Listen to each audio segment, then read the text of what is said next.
Jacob partit de Beersheba et s'en alla à Charan. Il arriva dans un lieu où il passa la nuit, car le soleil était couché. Il y prit une pierre dont il fit son chevet, et il se coucha dans ce lieu-là. Il eut un songe, et voici, une échelle était appuyée sur la terre, et son sommet touchait au ciel. Et voici, les anges de Dieu montaient et descendaient par cette échelle. Et voici, l'Éternel se tenait au-dessus d'elle. Et il dit, « Je suis l'Éternel, le Dieu d'Abraham, ton père, et le Dieu d'Isaac. La terre sur laquelle tu es couché, je la donnerai à toi et à ta postérité. Ta postérité sera comme la poussière de la terre.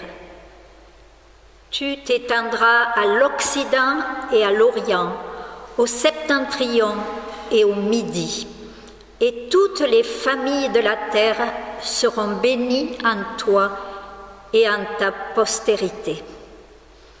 Voici, je suis avec toi, je te garderai partout où tu iras, et je te ramènerai dans ce pays, car je ne t'abandonnerai point que je n'ai exécuté tout ce que je te dis. »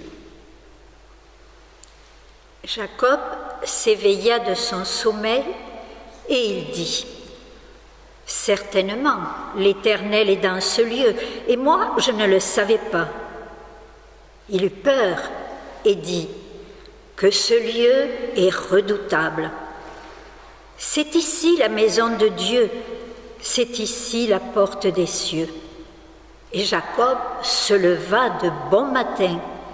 Il prit la pierre dont il avait fait son chevet, il la dressa pour monument, et il versa de l'huile sur son sommet. Il donna à ce lieu le nom de Béthel, mais la ville s'appelait auparavant Luz. Jacob fit un vœu en disant, « Si Dieu est avec moi et me garde pendant ce voyage que je fais, s'il me donne du pain à manger et des habits pour me vêtir, et si je retourne en paix à la maison de mon père, alors l'Éternel sera mon Dieu. Cette pierre que j'ai dressée pour monument sera la maison de Dieu, et je te donnerai la dîme de tout ce que tu me donneras. » Amen.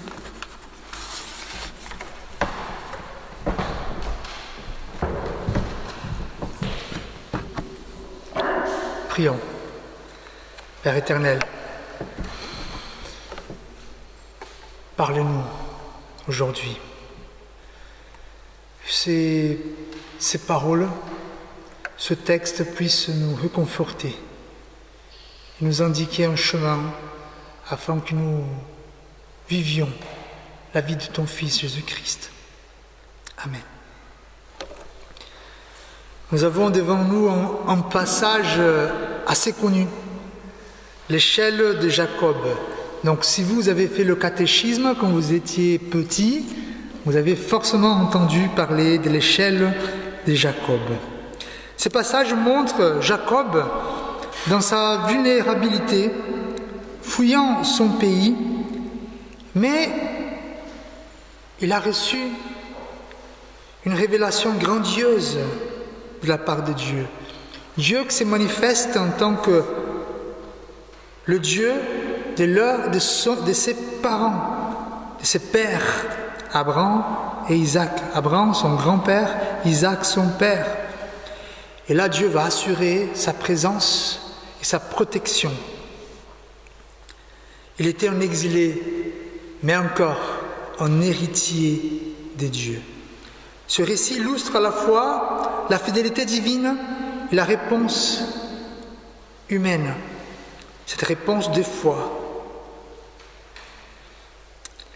Je voudrais expliquer un peu ce texte qui parfois nous semble il y a beaucoup d'images là-dessus. Parfois on s'est dit, bon, l'échelle, les anges qui montent et descendent, on essaie de comprendre un peu. Bon, d'abord, on a ici un Jacob qui quitte sa maison. Pour deux raisons. D'abord parce que son père souhaite qu'il cherche une épouse dans la terre de son beau-frère. Et parce que son frère Ésaü avait un grand problème avec Jacob. Si vous connaissez l'histoire, Jacob volait les doigts d'aînesse d'Ésaü. Alors donc Jacob, il doit partir de sa maison. Évidemment, Jacob a dû ressentir à la fois de la force d'être encouragé de partir, la bénédiction de son père, mais aussi la tristesse, parce qu'il quittait la maison. Ça se passe avec des adolescents quand ils vont à la faculté. Ils sont très courageux parce qu'ils partent, mais de l'autre côté, il a un monde inconnu pour eux. Et ce garçon que la Bible décrit comme quelqu'un paisible, très attaché à son foyer, il se voyait contraint de fuir pour sauver sa vie, menacé par la haine de son frère. Donc, Jacob voyait son petit paradis s'effondrer. Dès la première nuit, loin de tout, il ne trouva personne pour l'accueillir. Et à cette époque-là, c'était normal que si on voit un étranger venir, on l'accueille. C'est comme ça. Mais pour une raison que la Bible ne mentionne pas, lui, il était seul. Il a dû s'allonger et se coucher sous le ciel étoilé. Donc Jacob, maintenant, avant le chouchou de la maison, maintenant il était isolé et même exilé. Donc il a pris des pierres, des cailloux pour faire un genre de protection. Dans quelques versions, on comprend qu'il a fait les pierres comme des oreillers pour lui, mais finalement on peut comprendre qu'il a fait un genre d'abri pour se protéger du vent ou d'autres choses. Et là, j'imagine qu'à ce moment-là, Jacob, il disait, voilà, mes parents m'ont dit qu'il avait une promesse d'une postérité, de bénédiction, de prospérité. Et maintenant, je suis là, en train de partir de ma terre. Mais à ce moment-là, il était fragile, dans la solitude. Il s'endort. Et durant son sommeil, Jacob a eu une vision. La vision qu'on venait d'entendre par la lecture biblique, une échelle dressée entre la terre et le ciel, avec des anges qui montaient et des anges qui descendaient. Pour nous aujourd'hui, c'est assez étrange. Cette image exprime le lien entre la terre et le ciel. Puis, au sommet de l'échelle, il y a Dieu lui-même, l'Éternel, qui est là. Il se présenta à Jacob en disant « Je suis le Dieu de vos parents, de vos pères ». Et là, il renouvelle les promesses qu'il a faites à Abraham. Abraham aussi, pendant son voyage, il a reçu cette promesse de Dieu. Et maintenant, c'est Jacob. La différence, c'est qu'Abraham, il partait vers la terre promise, tandis que Jacob quittait la terre promise. Cette promesse qu'on peut bien comprendre, la possession d'une terre, la descendance nombreuse, la bénédiction et la prospérité. Après avoir dit, renouveler les promesses avec Jacob, il y a l'assurance divine. Pourquoi? Parce que ces promesses parlaient d'un avenir lointain. Jacob n'allait pas hériter la terre, il venait de la quitter. Mais Dieu répond aussi à ses besoins immédiats. Il va dire, je suis avec toi, je te garderai partout où tu iras et je te ramènerai dans ce pays. Donc Jacob, je sais que tu vas partir loin, tu vas prendre 20 ans pour revenir, mais je serai avec toi, je vais te garder, je ne vais pas t'abandonner. Alors, c'est un privilège, c'est la première fois dans la Bible que Dieu dit, je suis avec toi. Pour nous, on entend ça souvent, mais Abraham n'a pas entendu ça, Isaac non plus. Mais là, c'est la première fois. Évidemment, on va écouter ça avec Moïse, avec Josué, avec Gédéon. Même Jésus, il va dire, je serai là avec vous jusqu'à la fin des temps. Mais c'est la première fois que Dieu s'exprime comme ça. Puis, il y a cette bénédiction sacerdotale qu'on entend ici. Je te garderai. Le Seigneur bénisse et te garde. Puis, on a les anges. C'est intéressant parce que dans le psaume 91, la Bible dit que Dieu donnera des ordres à ses anges pour qu'ils te gardent dans toutes tes voies. Vous savez, nous les protestants, on n'y croit pas aux anges gardiens. Les catholiques, oui. Mais il y a un texte qui parle que Dieu peut demander à ses anges de nous protéger. Il faut prier. Et donc ces anges-là sont là pour montrer aussi qu'ils vont protéger Jacob. Et finalement, il promet, je te ramènerai dans ce pays. Pas seul, je vais t'accompagner. Et donc Jacob, il va se réveiller, évidemment saisi des craintes. Le texte dit qu'il a eu peur, mais d'émerveillement. Il comprend que là où il était couché, c'est un lieu saint, un lieu sacré. C'est pour ça qu'il va nommer ces lieux-là de maison des dieux, Bethel. Et donc, quelle était son action après? C'était l'adoration. Il va faire un culte. Il va prendre les pierres, les cailloux qu'il a utilisés pour se protéger, pour faire cet abri, pour faire un monument, pour ériger un genre d'autel, pour marquer là tous ceux qui passeraient dans ces coins, pour tous les pèlerins puissent se rappeler de la promesse que Dieu a faite à son peuple. Il a pris d'huile, l'huile qu'il a portée pour lui, probablement pour se guérir, il a tout utilisé, parce que maintenant il fait confiance à Dieu, il va verser pour consacrer ces lieux. Et donc là, après, il fera un vœu, un serment. Il va dire, Dieu, si tu me donnes tout ça, je vais te servir, je vais te donner ma dîme, je vais faire ci, je vais faire cela. Et parfois, on peut penser, ah voilà, Jacob, donc il est en train de faire un genre de marchandage avec Dieu. Si Dieu, tu me donnes ça, je fais ça. C'est un peu ce qu'on fait de temps en temps. Dieu, si je reçois ça, je vais faire ça. Si je reçois une guérison, je vais faire un genre de pèlerinage pour remercier. Ce n'est pas un marchandage ici. Et je vais vous donner un exemple. Imaginez un monsieur ou une dame qui n'ont pas de travail, mais qui ont besoin de l'argent. Ils ont faim. Il y a quelqu'un qui arrive et il leur dit, je vais vous donner du travail. Voilà, vous serez bien rémunéré quand même. Et donc cette personne dit, d'accord, j'ai tellement besoin que si tu me donnes du travail, je vais me donner à fond. Voilà, c'est juste, c'est pas le marchandage, c'est un cœur reconnaissant. L'histoire de Jacob, frères et sœurs, est une histoire ancienne, mais toujours actuelle. Ce récit, c'est le récit de quelqu'un qui a perdu son paradis et qui se trouve perdu dans un monde sans espérance. Jacob, il a perdu son coin, sa maison, où il était tranquille, où il avait tout ce qu'il avait besoin. Et maintenant, il se trouve perdu dans le monde sans espérance. Et peut-être, combien de nous a déjà vécu cela? Se sentir perdu. Pourtant, ce texte nous rappelle une vérité essentielle.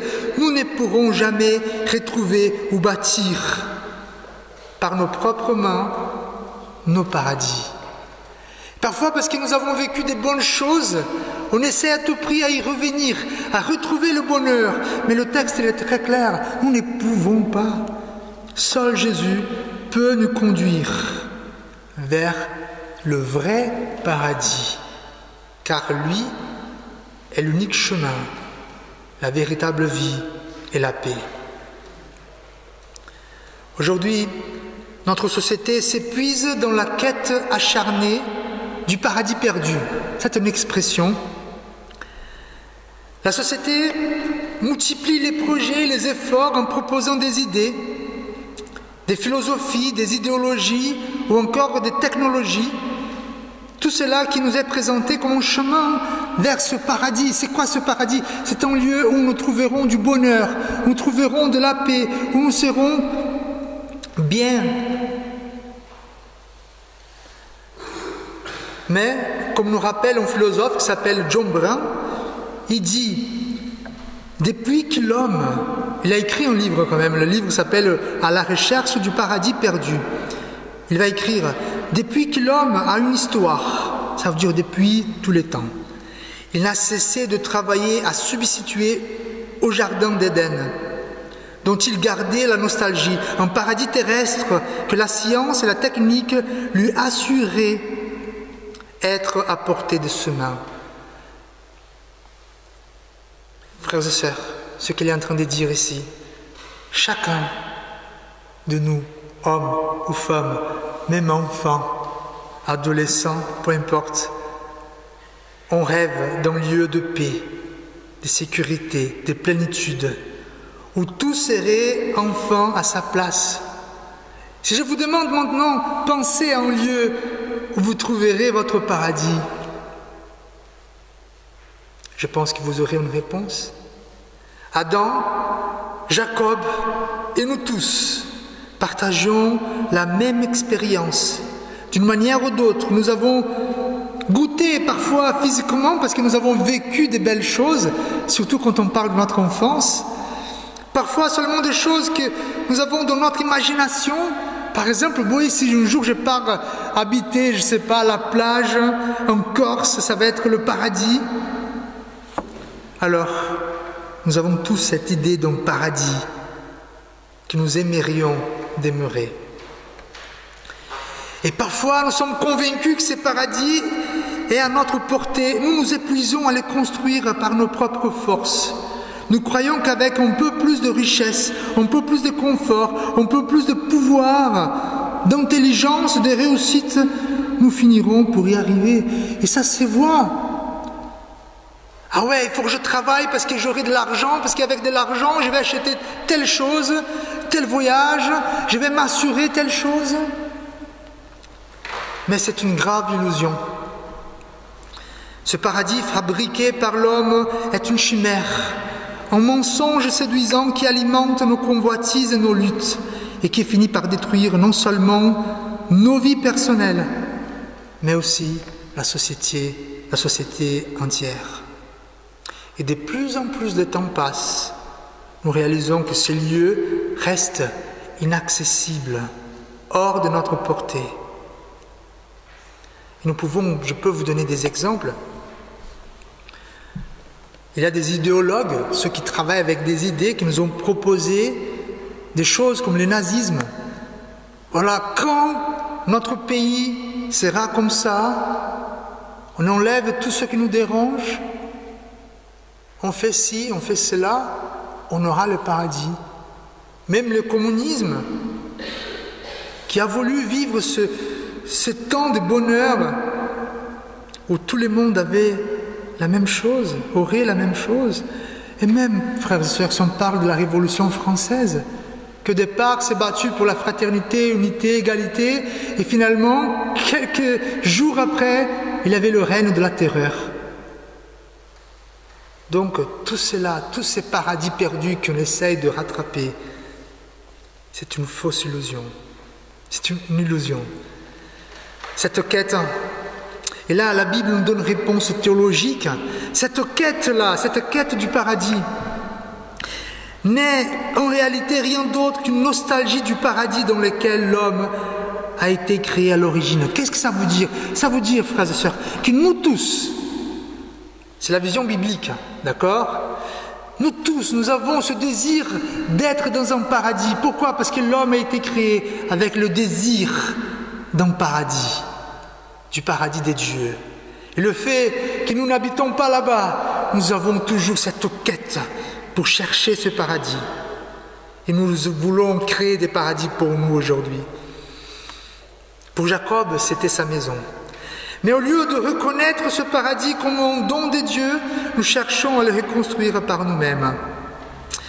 Alors pourquoi cette idée n'est pas bonne? Et ce texte, il vient pour déconstruire cette idée. Ce texte nous révèle que le paradis que nous construisons dans notre propre imagination n'est au fond qu'un paradis personnel qui reflète nos désirs, mais elle demeure hors de notre portée. En revanche de notre quête du paradis, Dieu agit d'une toute autre manière.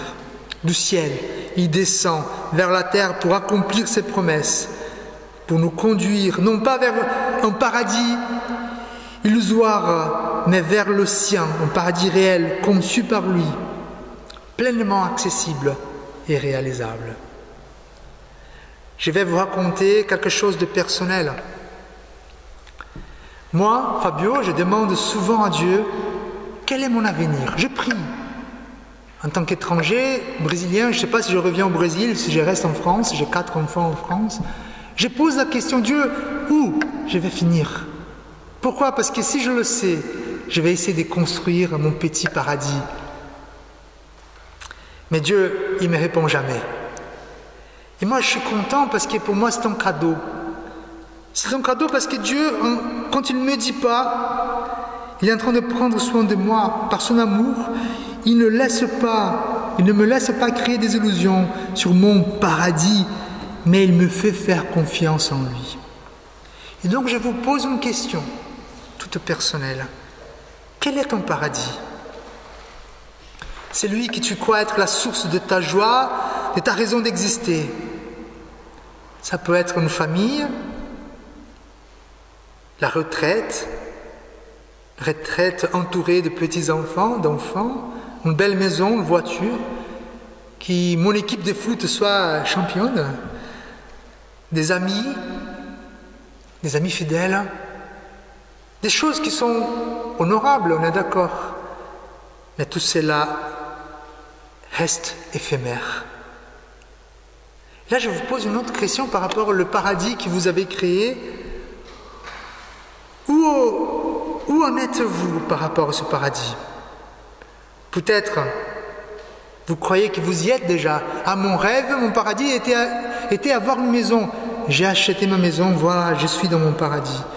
Peut-être vous êtes en chemin, peut-être vous êtes proche d'arriver à votre paradis, il manque juste une petite chose. Et peut-être, vous vous sentez trop loin. Oh, mon paradis, il est trop loin de moi. Peut-être vous êtes là en train de dire, j'étais chassé de mon paradis. Quelque chose s'est passé, que j'étais chassé de mon paradis. Ou j'ai vu mon paradis s'effondrer devant mes yeux, comme un château de cartes. Et là, tu te sens frustré, triste, déçu. Tu te sens isolé.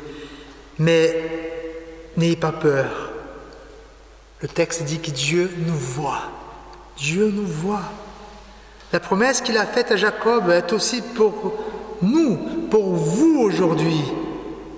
Il dit, voici, je suis avec toi, je te garderai partout où tu iras, je te ramènerai dans ce pays, car je ne t'abandonnerai point.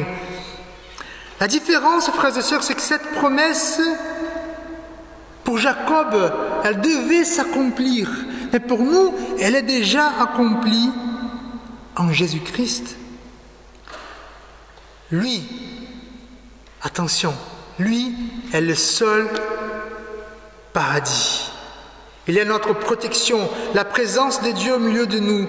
C'est lui qui un jour nous conduira dans le paradis de Dieu, que Dieu nous a préparé. Mais dès aujourd'hui, dans notre pèlerinage sur cette terre, Jésus est déjà notre paradis. Il est la source de vie, le pain de vie, la grâce et l'amour incarné.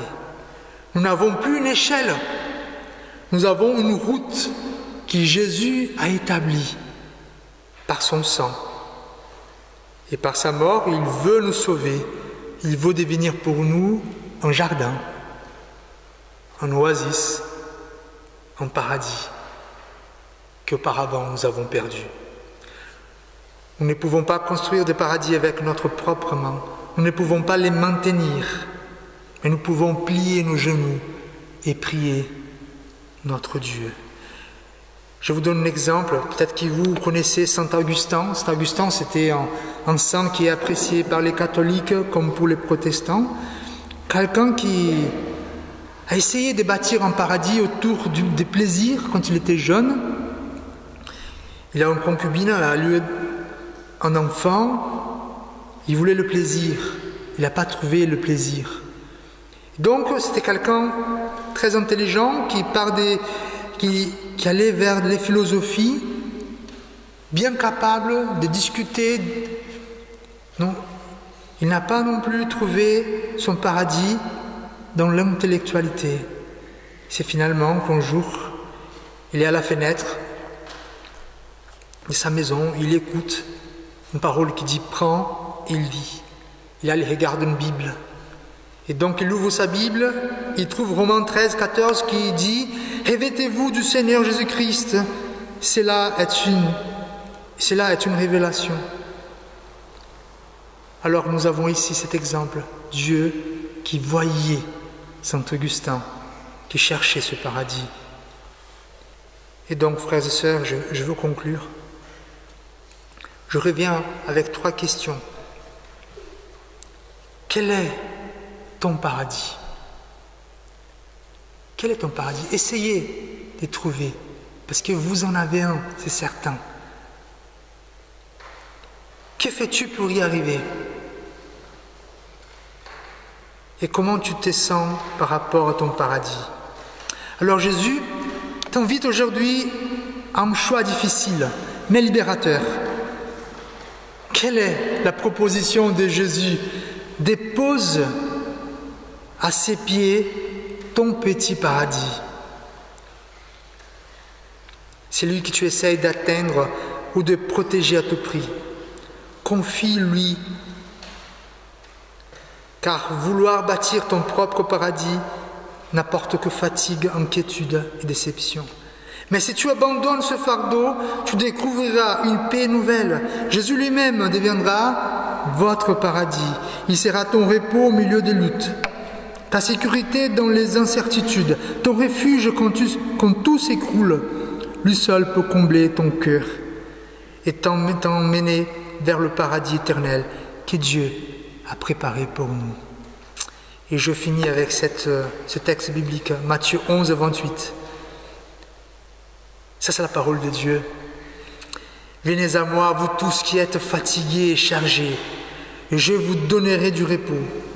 Prenez mon joug sur vous et recevez mes instructions, car je suis doux et humble de cœur. Vous trouverez du repos pour vos âmes, car mon joug est doux et mon fardeau léger. Prions. Père éternel, Seigneur, nous voulons être des bonnes personnes. Nous ne voulons pas suivre le chemin des méchants. Nous avons tous des bonnes intentions. Vivre d'une manière correcte et juste. Mais Seigneur, cela ne nous empêche pas de créer de petits paradis dans notre esprit et vivre pour cela.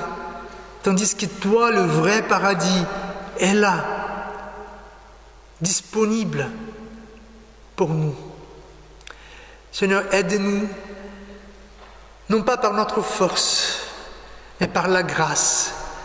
Aide-nous à voir et aimer Jésus-Christ.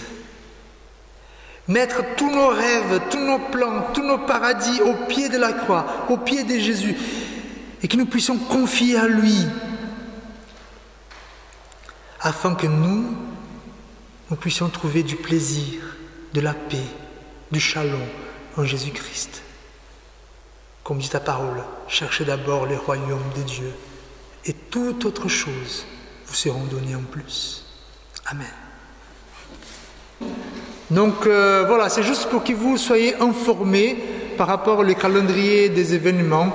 Donc le but, c'est pas vous encombrer encore avec un autre groupe, parce que j'imagine que vous en avez pas mal déjà, mais c'est juste pour parler des dates, des horaires, des événements. Et ne vous inquiétez pas, on ne va pas discuter là-dessus. Et si vous avez remarqué, j'ai mis quelques-uns qui sont déjà là, parce que je vous avais sur mon cahier de coordonnées. Si vous n'êtes pas d'accord, n'hésitez pas, demandez, on vous enlève, ou vous pouvez vous enlever vous-même.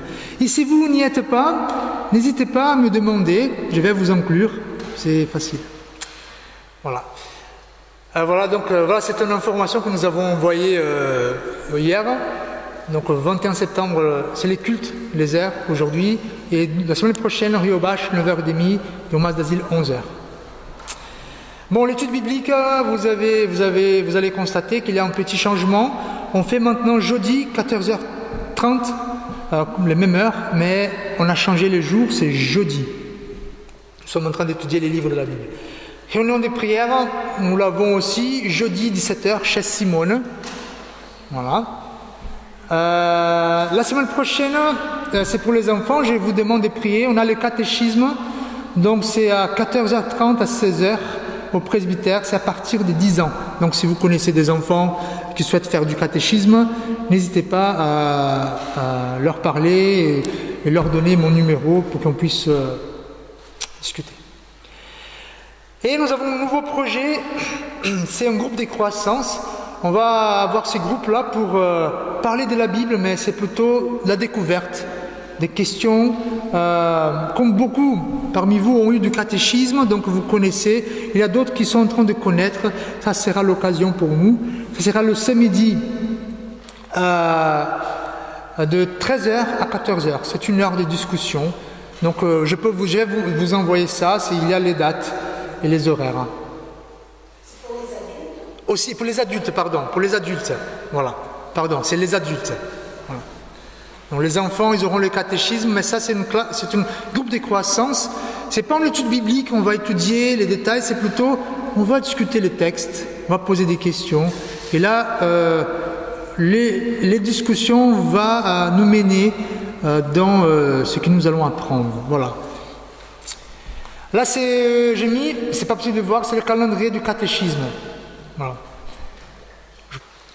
Frères et sœurs, cherchez premièrement le royaume et la justice des dieux, et toutes ces choses vous seront données par-dessus. Ne vous inquiétez donc pas du lendemain, car le lendemain aura soin de lui-même.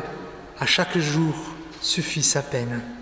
Que l'Éternel vous bénisse et te garde. Que l'Éternel fasse briller sur son visage sur vous et vous accorde sa grâce. Que l'Éternel se tourne vers vous et vous donne sa paix. Amen. Chantons ce dernier chant.